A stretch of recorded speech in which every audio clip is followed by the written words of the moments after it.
Hello guys, आज हम लोग बात करते हैं कम्युनिकेशन प्रोसेस के बारे में।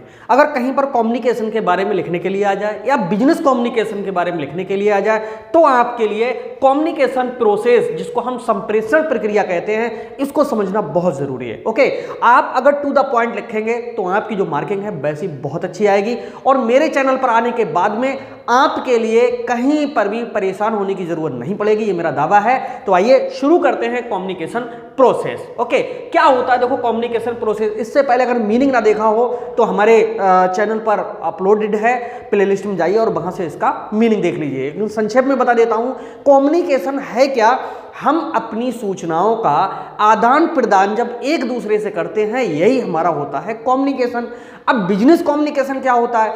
व्यापार के उद्देश्य से यानी लाभ कमाने के उद्देश्य से जितनी भी बातें एक दूसरे से शेयर की जाती हैं, उसी के लिए हम बिजनेस कम्युनिकेशन कहते हैं। और बिजनेस कम्युनिकेशन का सीधा सा एक मूल मंत्र है कि बिजनेस को ग्रो करने के लिए, बिजनेस की जो भी प्रक्रियाएं हैं, जो भी उसके फंक्शंस हैं, उनको पूरा करने के लिए जो एक दूसरे से वार्तालाप किया जाता है, सूचनाओं का आदान प्रदान किया जाता है, उसी को हम बिजनेस कम्युनिकेशन कहते हैं। लेकिन जब आप ये इस तरह का एक डायग्राम बना देंगे तो इससे एक तो पेज थोड़ा सा आपका कवर करेगा और दूसरा आपका जो तरीका है समझाने का वो दूसरे लोगों से अलग हो जाएगा। ओके, और अच्छे नंबर तभी मिलते हैं जब आपकी कॉपी और लोगों से अलग होती है। ओके, तो यहां पर समझेंगे, देखो कम्युनिकेशन प्रोसेस के जो स्टेप्स हैं, इन स्टेप्स को फॉलो करते हुए कोई भी कम्युनिकेशन होता है। देखो सबसे पहले इसमें एक व्यक्ति होता है जिसका नाम है प्रेषक।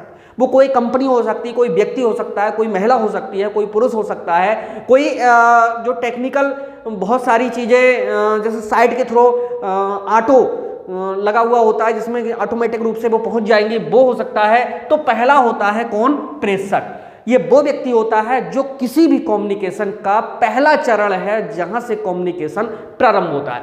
दूसरा होता है संदेश अथवा सूचना। ये वो मैसेज के लिए कहते हैं जो मैसेज हमें दूसरे को सेंड करना होता है। ये गोपनीय रूप से इंफॉर्मेशन हो सकती है, ओपनली हो सकती है, एडवर्टाइजमेंट हो सकता है। यानी ये वो मेन पार्ट होता है जो दूसरे पर सीधे इफेक्ट डालता है। और वो किस पे डालता है? जो प्राप्त करता है। तो पहला हुआ प्रेषक, दूसरा हुआ संदेश या सूचना या मैसेज या आपका कोई कंटेंट, तीसरा होता है माध्यम यानी मीडियम। जैसे आप लोगों को ये जो वीडियो पहुंच रही है यूट्यूब के माध्यम से पहुंच रही है। ओके, तो ये यूट्यूब क्या है? एक माध्यम है, मीडियम है। जितना आपका मीडियम स्ट्रांग होगा उतनी ही आपकी जो इंफॉर्मेशंस हैं वो स्ट्रांगली दूसरे के पास तक पहुंचती हैं। अब भाई 3 स्टेप्स हो गए हमारा, पहला प्रेषक, दूसरा हमारा मैसेज, तीसरा मीडियम और चौथा होता है मेन व्यक्ति जिसके लिए ये प्राप्त करना होता है। वो होता है हमारा कौन? रिसीवर यानी प्राप्तकर्ता। देखो जिस उद्देश्य से हमने यहां से कोई सूचना भेजी, किसी माध्यम से होकर के भेजी, और वो जब प्राप्त होती है प्राप्तकर्ता के लिए, तो वो अपने दिमाग में उसके लिए सोचता है, समझता है, डिसीजन लेता है और डिसीजन लेकर के वो देता है क्या? फीडबैक, जिसको हम कहते हैं प्रतिपुष्टि। बहुत इंपॉर्टेंट है, खूब पूछा जाता है प्रतिपुष्टि किसे कहते हैं, इस पर ही एक वीडियो आपको मिलेगा।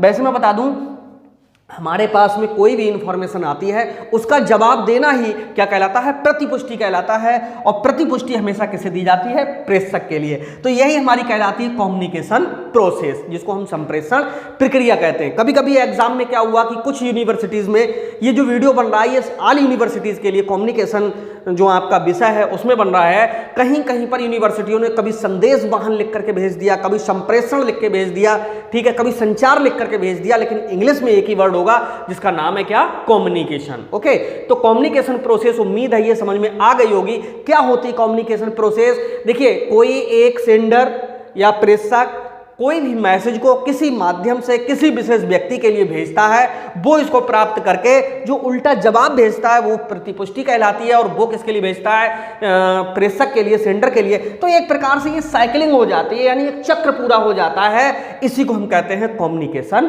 प्रोसेस। उम्मीद है समझ में आया होगा। हमारे चैनल पर आपको बीकॉम फर्स्ट सेमेस्टर से लेकर के और लास्ट तक का सारा आपको यहाँ पर कंटेंट बहुत ही सॉलिड रूप में मिलेगा, तो जुड़े रहिएगा हमसे। और इनकी जो पीडीएफ नोट्स हैं वो भी आपको प्रोवाइड करा देंगे और मोबाइल नंबर आपके पास में पहुँच रहा होगा। हमारे चैनल का जो मेन लोगो है और वहाँ पर आप कॉमर्स विद संजीव सर के नाम से कहीं पर भी सर्च कर सकते हैं, आपके लिए मिल जाएगा, ऑल डाटा मिल जाएगा आपका। और जो पीडीएफ्स हैं वो व्हाट्सएप के माध्यम से भी प्रोवाइड कराते हैं और ऐसे ईमेल के थ्रू भी हम प्रोवाइड करा सकते हैं। तो मिलते हैं नेक्स्ट वीडियो में, तब तक के लिए बाय बाय।